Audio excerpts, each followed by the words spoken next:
Welcome to ITV news. ముందుగా headlines చూద్దాం. Party కార్యకర్తలకు బీజేపీ అధ్యక్షుడు రామచంద్రరావు హెచ్చరిక. ఇష్టారీతిన కామెంట్ చేస్తే సస్పెండ్ చేస్తామన్న రామచంద్రరావు. బీజేపీపై ఎవరు పోస్టులు పెట్టినా కౌంటర్ ఇవ్వాలని సూచన. బీజేపీపై తప్పుడు పోస్టులు పెడితే కేసులు పెడతామని హెచ్చరిక. అన్నదాత సుఖీభవ నిధుల జమతో నర్సీపట్నం రైతుల్లో ఆనందం. చంద్రబాబు హామీ నిలబెట్టడంతో రైతులకు ఆర్థిక ఊరటనిచ్చిన ప్రభుత్వం నర్సీపట్నం రైతులకు రెండో విడత సుఖీభవ సహాయం చేయడంతో సంతోషం వ్యక్తం. కూటమి ప్రభుత్వంపై మాజీ మంత్రి బొత్స సత్యనారాయణ ఆగ్రహం. ఏబీఎస్ఓ సతీష్ కేసులో అభిప్రాయం చెప్తే కేసులు పెడతారా అని ప్రశ్న. ఇది అంబేద్కర్ రాజ్యాంగమా, తాలిబాన్ల రాజ్యాంగమా అని కూటమి ప్రభుత్వాన్ని ప్రశ్నించిన బొత్స. ఈ నెల 21న ప్రేక్షకుల ముందుకు ప్రియదర్శి ఆనంది జంటగా నటించిన ప్రేమంటే చిత్రం. నా బాగోగులు కోరుకుంటూ చిన్న కామెంట్ రూపంలో తనపై అభిమానం చూపిస్తూ ప్రోత్సహిస్తున్నారు. నిజమైన ప్రేమంటే అప్పుడే తెలుసుకున్నానన్న ప్రియదర్శి. ప్రేక్షకులు కూడా ఈ ప్రేమ కథను ఉత్సాహంతో ఆదరిస్తారని ఆశాభావం వ్యక్తం.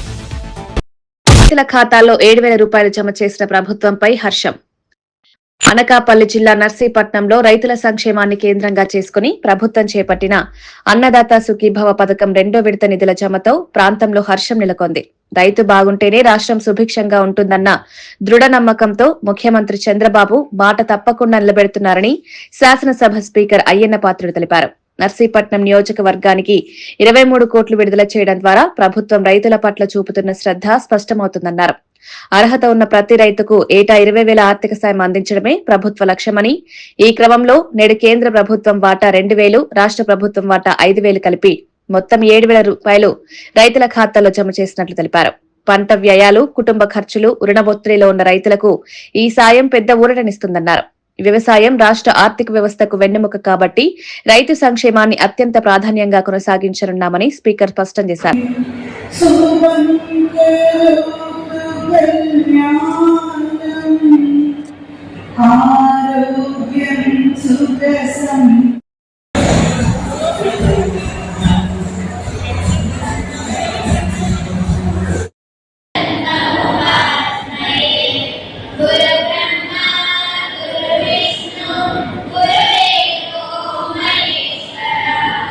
మంచి కళ్యాణమైనటువంటి రంగప్రమాణ గారికి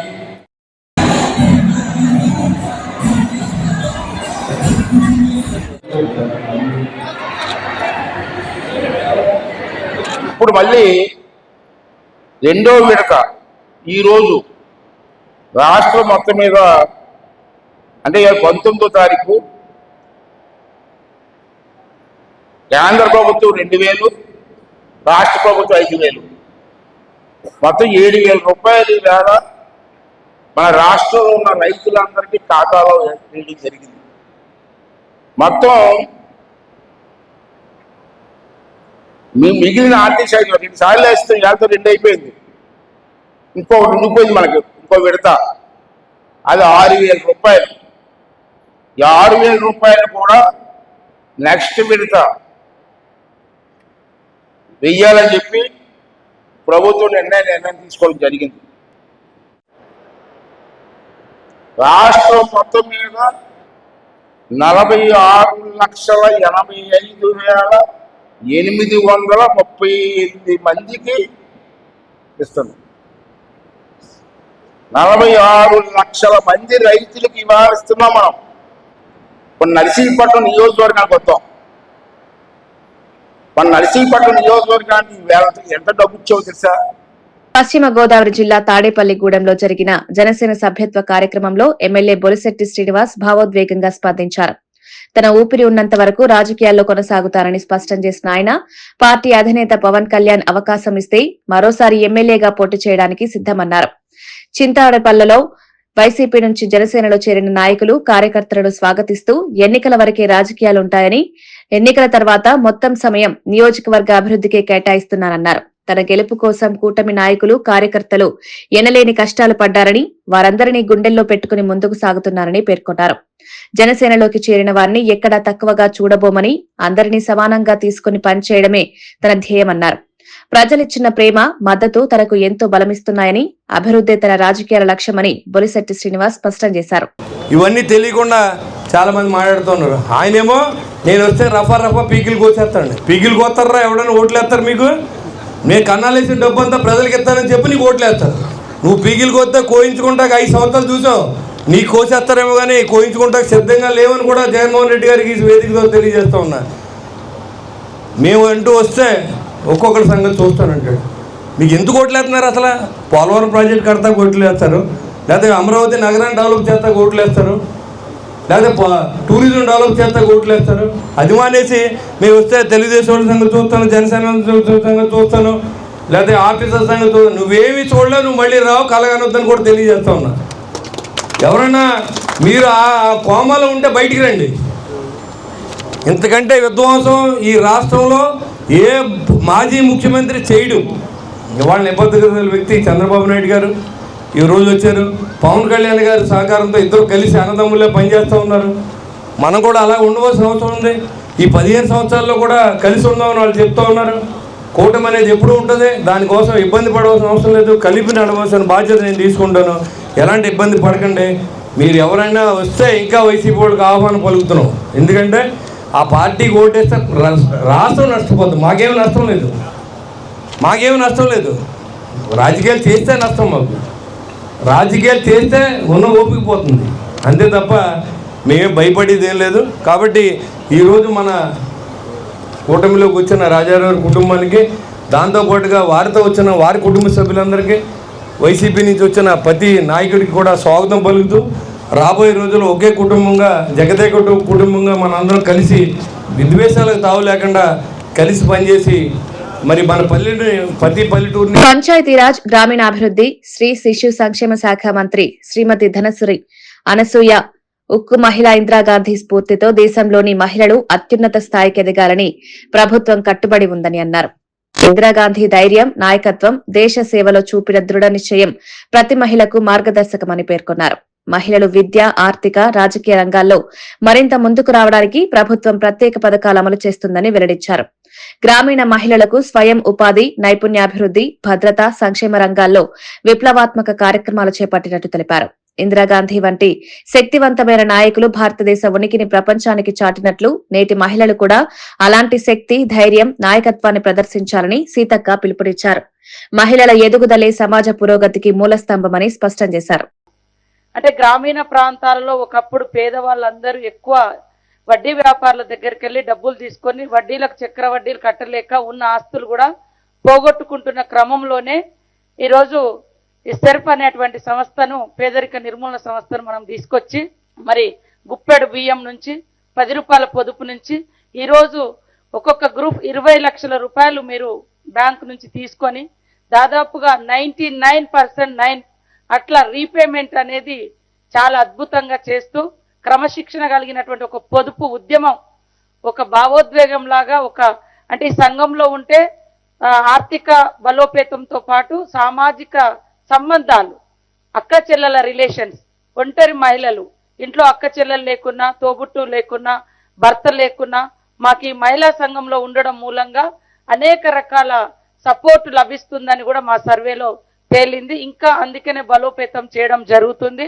దయచేసి మీరందరూ కూడా ఈ రోజు ఈ పంపిణీ కార్యక్రమాన్ని రకరకాల పొలిటికల్ లీడర్స్ ఏదో చేయాలని చూస్తున్నారు. ఒక స్ఫూర్తి కోసం ప్రతి మహిళ ఒక ఉక్కు మహిళగా ఎదగాలి అని మన ముఖ్యమంత్రి గారు 1 కోటి మంది మహిళలను కోటీశ్వరులను చేయాలనేటువంటి సంకల్పంతో మరి వడ్డీ లేని రుణాలు ఇప్పటికే 27,000 కోట్లకు పైగా మీకు ఇవ్వడం జరిగింది. మన డిప్యూటీ సీఎం గారు కూడా ఇప్పటికీ దాదాపుగా 800 కోట్లకు పైగా లాస్ట్ వడ్డీ డబ్బులను కూడా రీపే చేయడం జరిగింది. ఇంకా మిగతాయి కూడా ఈ మధ్య కాలంలో వాళ్ళు రిలీజ్ చేయడానికి సిద్ధంగా ఉన్నారు. కాబట్టి మీరు ఒక క్రమశిక్షణతోటి ఎక్కడికి వెళ్ళినా ఈ చీరతో చూస్తే వీళ్ళు మహిళా సంఘం వాళ్ళు కాబట్టి ఇంత క్రమశిక్షణగా ఉన్నారు, ఉందాతనంగా ఉన్నారు అనేది కూడా మనం తీసుకురావాలి. ఆకాశమే అద్దగా ఎదగాలని ఆ కలర్ కూడా ఆకాశం కలర్ని తీసుకొచ్చినాం, చీరల కలర్. అంటే తెలంగాణ బీజేపీ అధ్యక్షుడు ఎన్ రామచంద్రరావు రాష్ట్రంలోని రైతుల పరిస్థితిపై తీవ్ర ఆందోళన వ్యక్తం చేశారు. ఒకవైపు పంట పొలాల్లో నష్టాలు, మరోవైపు రుణమాఫీ అమలు కాకపోవడంతో రైతులు బ్యాంకు అప్పుల ఒత్తిడికి గురైపోతున్నారన్నారు. నల్గొండ జిల్లా పుల్లెంల గ్రామానికి చెందిన 2 రైతులు వరుసగా ఆత్మహత్యలు చేసుకోవడం అత్యంత విషాదకరమని పేర్కొన్నారు. రైతు బంధు ఆగిపోవడం, సహాయక చర్యలు లేకపోవడం వల్ల రైతు కుటుంబాలు తీవ్ర ఆర్థిక కష్టాల్లో ఉన్నాయన్నారు. రామచంద్రరావు మాట్లాడుతూ గతంలో బీఆర్ఎస్ ప్రభుత్వమే రైతుల జైలుకు పంపిన చరిత్ర ఉందని గుర్తు చేశారు. తమ పాలన వైఫల్యాలను దాటవేయడానికి బీఆర్ఎస్ ఇప్పుడు కేంద్రంపై నిందలు మోపుతోందన్నారు. పత్తి కొనుగోలులో పారదర్శకత, దళారుల జోక్యం తగ్గించేందుకు కేంద్రం కపాస్ కిసాన్ యాప్ ను ప్రవేశపెట్టిందని వివరించారు. ఈ యాప్ ద్వారా రైతులకు టైం స్లాట్లు కేటాయించబడతాయి. కొనుగోలు కేంద్రాల్లో రద్దీ తగ్గుతుంది. చెల్లింపులు నేరుగా వారి బ్యాంకు ఖాతాల్లోకి జమవుతాయన్నారు. వచ్చే ఏడాది మార్చి వరకు కేంద్రం పత్తిని ఎంఎస్పీ రేటుకు కొనుగోలు చేస్తుందని భరోసా ఇచ్చారు. దళారుల ప్రచారాలను నమ్మొద్దని, అధికారిక కొనుగోలు కేంద్రాల్లోనే పత్తిని అమ్మాలని రైతులకు రామచంద్రరావు విజ్ఞప్తి చేశారు. కిషన్ రెడ్డి గారు ఇటు అగ్రికల్చర్ మినిస్టర్తోని, అదేవిధంగా మన టెక్స్టైల్ మినిస్ట్రీతోని, అక్కడ సిసిఐ చైర్మన్తో మాట్లాడిన తర్వాత వారు మాట్లాడి ఈ యొక్క వారితో పాటు రాష్ట్రంలో కూడా అగ్రికల్చర్ డిపార్ట్మెంట్లో మాట్లాడి, టెక్స్టైల్ సెక్రటరీతో మాట్లాడి, జాయింట్ సెక్రటరీతో మాట్లాడి, జిన్నింగ్ మిల్లర్స్ అసోసియేషన్తో కూడా మాట్లాడి ఈ యొక్క సమస్యకి ఒక పరిష్కారం తీసుకురావడం జరిగింది. ఈల్డ్ ఎంతైనా కానీ ఏ ఒక రైతు కూడా, ప్రధానమంత్రి గారు స్వయంగా మాట్లాడారు, ఏ ఒక రైతు కూడా మేము మా కొనము అని చెప్పి వాళ్ళ ఫీల్ కావద్దు. ఎంత ప్రొడక్షన్ ఉంటే ఆ రైతు దగ్గర అంత procurement cotton corporation of India చేస్తుంది. ఎక్కడ కూడా దాన్ని తగ్గించే ప్రశ్న, ఎంత ఈల్డ్ ఉంటే అంత మొత్తం కొంటుంది. ఇది కాటన్ కార్పొరేషన్ ఆఫ్ ఇండియా తీసుకున్న నిర్ణయం. మా ఒక కేంద్ర మంత్రి శ్రీ కిషన్ రెడ్డి గారి చొరవతో వీళ్ళందరితో మాట్లాడిన తర్వాత ప్రధానమంత్రి గారు స్వయాన ఈ యొక్క ఆదేశాన్ని కూడా వేయడం జరిగింది. ఈల్డ్ ఎంతైనా సరే మీరు తీసుకోండి అని చెప్పేసి. ఇక్కడ ఎటువంటి ఒక రైతులకు కానీ ప్రజలకు కానీ ఎటువంటి ఒక సందేహం ఉండాల్సిన అవసరం లేదు. ఎంత ప్రొడక్షన్ ఈల్డ్ ఉంటుందో అంతా ఎంఎస్పీ ఫిక్స్ అయి ఉందో. 2 వెరైటీలు ఉన్నాయి, ఒకటి 8,000కు, 7,500కు, ఇంకోటి 8,000కు. ఆ సన్న వెరైటీ అది కూడా అన్నీ కూడా ఈరోజు ఏదైతే భారత ప్రభుత్వం ఉందో దాని కింద పనిచేస్తున్నటువంటి cotton corporation of India yield మొత్తం కొంటుంది ఎంఎస్పి ప్రకారము. రెండో విషయం వచ్చే వరకు మాయిశ్చర్ మీద చాలామందికి ఒక అనుమానాలు వస్తూ ఉన్నాయి. మాయిశ్చరు ఎక్కువ ఉంటే దాని రేట్ తగ్గుతుంది, కొనుగోలు తొందరగా ఉండవు అనేటటువంటి ఉంది. అయితే మాయిశ్చర్కు దేశవ్యాప్తంగా కూడా అది యూనిఫామ్ పాలసీ, ఒకటే పాలసీతోని మాయిశ్చర్ టెస్టింగ్ ఉంటుంది. ఆ మాయిశ్చర్ ఒక లిమిట్ ఏది ఉంటుందో ఆ దేశవ్యాప్తంగా ఏది ఉందో తెలంగాణ కూడా అదే మాయిశ్చర్ పాలసీ ఉంటుంది. దాని ప్రకారము ఎంత ఈల్డ్ వస్తే అంత ప్రజెంట్ ఎంఎస్పి ప్రకారం ఉంటుంది. రెండో విషయం వచ్చే వరకు జిన్నింగ్ మిల్స్ ఉన్నాయి. ఇక్కడ దాదాపు కొన్ని జిన్నింగ్ మిల్స్ 200 దాకా వాళ్ళు మోడర్న్ టెక్నాలజీతోనో ఇంకేదో వాళ్ళ పనిచేస్తూ ఉన్నాయి. ప్రొక్యూర్మెంట్ దాంట్లో వారి యొక్క బ్యాకప్, వాళ్ళ లాజిస్టిక్ సపోర్ట్ ఉంటుంది. ఒక 100 జిన్నింగ్ మిల్స్ ఇంకా ప్రొక్యూర్మెంట్ క్యాపబిలిటీస్ లేవు. ఆ జిన్నింగ్ అసోసియేషన్స్ వాళ్ళతో కూడా మాట్లాడి, జిన్నర్స్ మిల్స్ అసోసియేషన్తో మాట్లాడి వాళ్ళు కూడా ఈ కాటన్ వారి యొక్క ఏదైతే కొనే దీంట్లో రైతులకు సహకారాన్ని అందించమని చెప్పేసి కూడా అడగడం జరిగింది. దానికి కూడా ఆల్మోస్ట్ ఆ సంబంధించినటువంటి జనరల్ మిల్ సమోస్ అయినటువంటి ఒక ఏదైతే ప్రతి కొనుగోలు విషయంలో కూడా రైతులు ఎవ్వరు కూడా ఆందోళన చెందకుండా ఇది వచ్చే సంవత్సరం మార్చ్ వరకు కూడా కేంద్ర ప్రభుత్వం కొనుగోలు చేస్తుంది. వచ్చే సంవత్సరం మార్చ్ వరకు, ఇప్పుడే కాదు, ఈ యొక్క ప్రొక్యూర్మెంట్ స్టార్ట్ అయినప్పటి నుంచి. పుట్టపర్తిలో జరిగిన సత్యసాయి శత జయంత్యుత్సవాల్లో పాల్గొన్న క్రికెట్ దిగ్గజం సచిన్ టెండూల్కర్ భగవాన్ సత్యసాయి తన జీవితంపై చూపిన ప్రభావాన్ని హృదయపూర్వకంగా పంచుకున్నారు. Honorable Prime Minister Modi ji, Honorable CM Naidu ji, this is indeed a very, very special occasion. And I want to welcome all of you here to celebrate centenary year of our beloved Baba. This place has brought so much comfort, purpose, and direction to millions of us. When I stand here, I am reminded of a number of ways Baba contributed in our lives in making us better human beings. I remember I was only 5 years old, and wherever I went, including my school, people around me would refer to me as वो जो छोटा बच्चा है ना जिसके बाल सत्य साई बाबा जैसे है, वो ही लड़का हो, वो बहुत शरारती लड़का था. मगर that was only because I had not had a haircut till the age of 5. मेरे बाल भी वैसे लंबे थे. I was too young to understand the enormity of Baba's contribution to humankind. I remember meeting him for the first time in the mid-90s. It was in Whitefield, and from there on, I had the honor of meeting him on number of occasions. In fact, when I got to this place, I was sharing with the Honorable CM that, we played here in 1997, and the same thing was shared with our Honorable Prime Minister also, where I got to interact with Baba. Baba had this ability to be with you wherever in the mental space, wherever you were. And why I say this, because there were a number of questions going on in my head, whether should I be asking him or not? Is it appropriate to ask? And without asking those questions, Baba had answered those questions. That was an unbelievable experience for me. Because I was thinking, how did you know what was going on in my head? And he had already answered, blessed me, given me direction. The number of things which, when one spent time with Baba, we learned so many things. And out of those so many things, there's one thing that I would like to mention here is Baba always said, don't judge people. Understand them.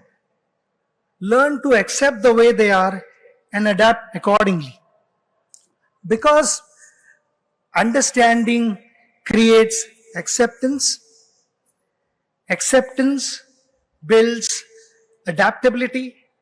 And when we adapt, many conflicts dissolve even before they take shape.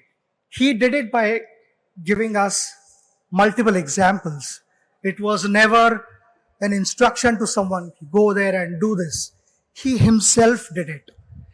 He believed in helping people, healing them, and uplifting them. It was in his nature to give, to contribute, to bless people with better health, better mental space. We keep talking about good health. Sometimes it is only physical that we address, but I think mental health is equally important. And why I said earlier in my speech, ఉప ముఖ్యమంత్రి భట్టి విక్రమార్క రాష్ట్రంలోని ప్రతి మహిళకు సమాన గౌరవం, సంక్షేమం లక్ష్యంగా ప్రభుత్వం తీసుకుంటున్న కీలక నిర్ణయాన్ని వెల్లడించారు. రేషన్ కార్డున్న ప్రతి మహిళకు ఇందిరమ్మ చీరలను రాష్ట్ర వ్యాప్తంగా పంపిణీ చేస్తామన్నారు. ఈ కార్యక్రమం మహిళా గౌరవానికి ప్రతీకగా నిలుస్తుందని, ముఖ్యంగా ఆర్థికంగా వెనుకబడిన కుటుంబాలకు ఇది చిన్న సహాయం కావచ్చు గాని పెద్ద స్థాయి ఆదరణను అందిస్తుందన్నారు. గతంలో ప్రజల నుండి విశేష స్పందన పొందిన ఇందిరమ్మ చీరల పథకాన్ని మరింత విస్తృతంగా అమలు చేయనున్నట్లు చెప్పారు. గ్రామీణ ప్రాంతాల్లోని మహిళలు, వృద్ధులు, రోజువారీ కూలీలు ప్రతి కుటుంబం ఈ పథకంతో లబ్ధి పొందాలని ప్రభుత్వం కట్టుబడి ఉందన్నారు. మహిళలను శక్తివంతం చేసే దిశగా ప్రభుత్వం ఇప్పటికే అనేక సంక్షేమ పథకాలను అమలు చేస్తోందని భట్టి స్పష్టం చేశారు. ప్రజలు ప్రభుత్వంపై నమ్మకం ఉంచారని, ఆ నమ్మకాన్ని నిలబెట్టుకోవడమే తమ ధ్యేయమన్నారు. రాష్ట్ర వ్యాప్తంగా ప్రతి మహిళలకి చీర ఇచ్చేటువంటి కార్యక్రమం ఇది. ఈ ప్రభుత్వం నిర్ణయం తీసుకుంది. మీ అందరికి కూడా ఇంకొక సూచన ఏంటంటే మన ప్రభుత్వం వచ్చిన తర్వాత మొట్టమొదటిసారి 10 సంవత్సరాలు మర్చిపోయినటువంటి వడ్డీ లేని రుణాలను కూడా ఇప్పుడు ఈ కాంగ్రెస్ ప్రభుత్వం ఇస్తా ఉంది. సో ఇచ్చే వడ్డీ లేని రుణాలను కూడా గతంలో కొంత రిలీజ్ చేశాం, మళ్ళీ ఇప్పుడు కొంత రిలీజ్ చేస్తా ఉన్నాం.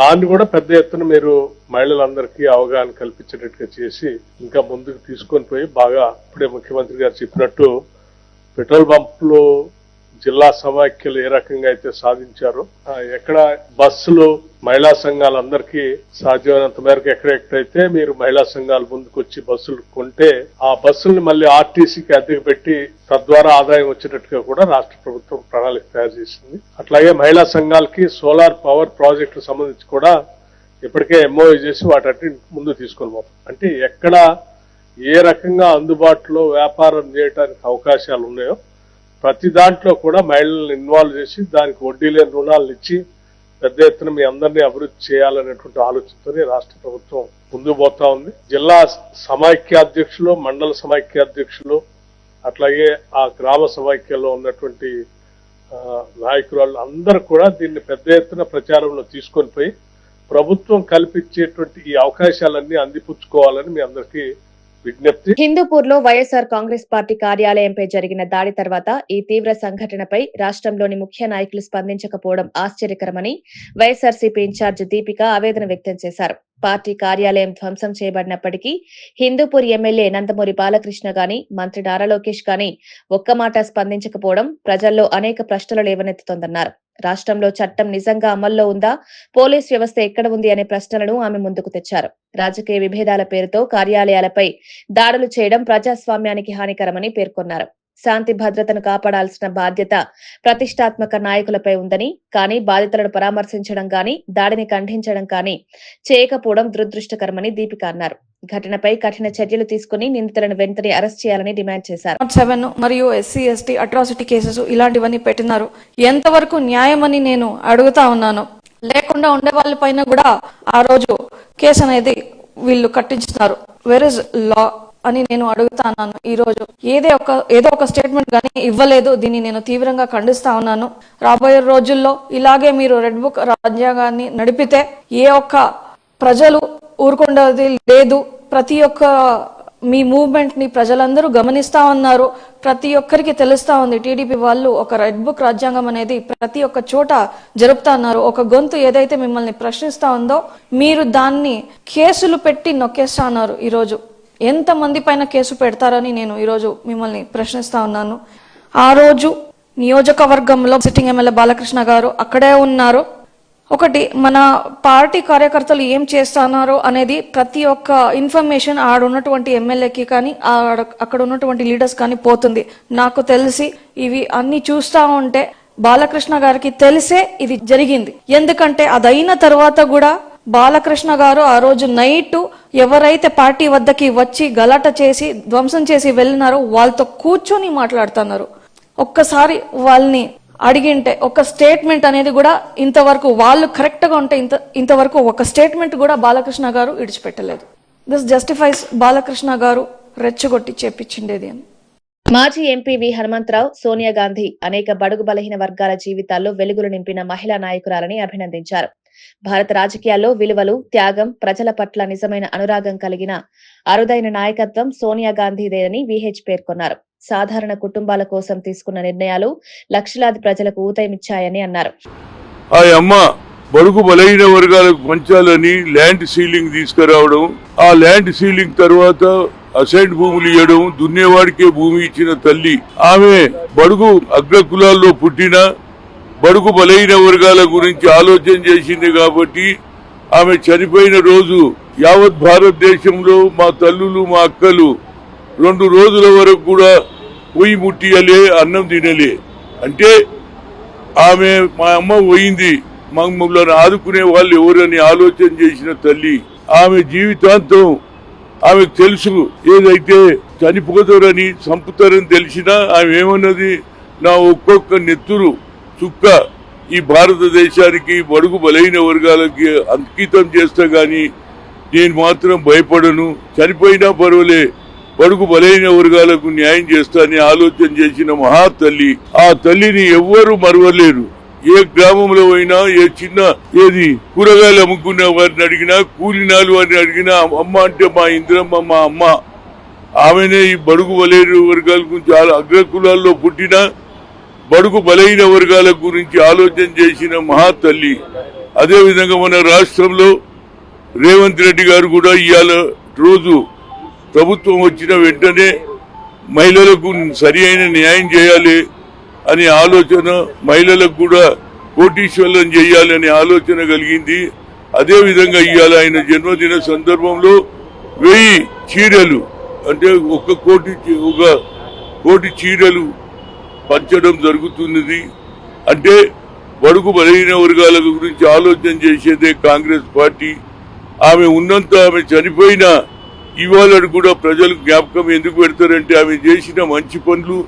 అగ్రకులాలలో పుట్టిన బడుగు బలహీన వర్గాలకు ఆలోచన చేయాలి అనే ఆలోచనతో, అదే ఆలోచనతో ఇవాళ రేవంత్ రెడ్డి గారు బడుగు బలహీన వర్గాలకు, ముఖ్యంగా మహిళలకు చీరలు పంచే కార్యక్రమం ఇవి రాష్ట్రం మొత్తంలో జరుగుతుంది. ఈ కార్యక్రమం ఇంతటితో కాదు, ఇక ముందు కూడా ఏ తల్లిగానా మా అమ్మలు చనిపోయింది అనే భావనతో ఉండకుండా వారి గుర్తింపు గురించి రాష్ట్ర ప్రభుత్వం ఎప్పటికప్పుడు బడుగు బలైన వర్గాల గురించి ఆలోచన చేస్తూ ఆ అమ్మ ఒక్క రక్తం చుక్క కూడా ఈ దేశానికి అంకితం, చనిపోయినా పర్వాలేదని ఆలోచన చేసిన ఏకైక నాయకురాలు శ్రీమతి ఇందిరాగాంధీ గారు.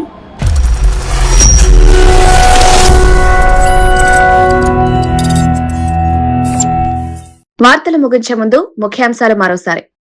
పార్టీ కార్యకర్తలకు బీజేపీ అధ్యక్షుడు రామచంద్రరావు హెచ్చరిక. ఇష్టారీతిన కామెంట్ చేస్తే సస్పెండ్ చేస్తామన్న రామచంద్రరావు. బీజేపీపై ఎవరు పోస్టులు పెట్టినా కౌంటర్ ఇవ్వాలని సూచన. బీజేపీపై తప్పుడు పోస్టులు పెడితే కేసులు పెడతామని హెచ్చరిక.